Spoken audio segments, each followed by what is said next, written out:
makarating sa paruroonan.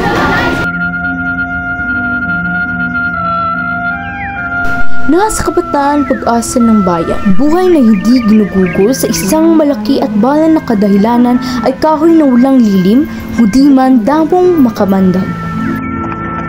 Hindi ba yan si Sisi? Oo, yung dalawang bata nagmakasaan din ito. Oo, si Jose Rizal, isang Pilipinong bayani na gumagamit ng panunulan upang labanan ang pag-aabuso ng mga Espanyol.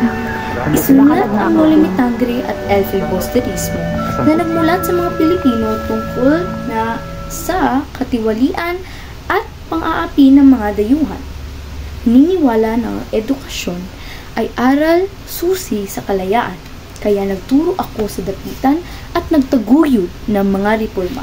Isa ring doktor, manaliksik at makata na nag-aambag sa iba't ibang larangan ng agham at sining.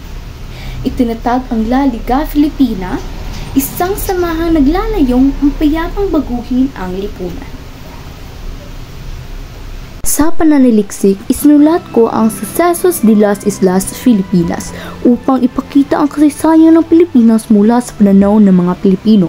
Isinunong din ko ang kahalagahan ng edukasyon bilang susi sa pag-unlad ng bayan.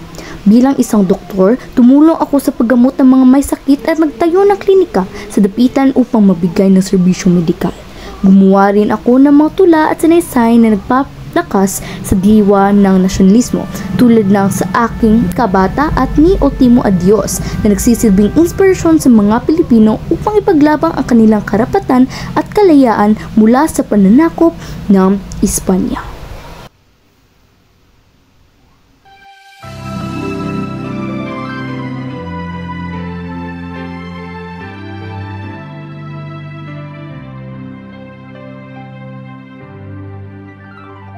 Ang bayan ko'y tanging ikaw, Pilipinas kong mahal, ang puso ko ay buhay. Consumo Temes!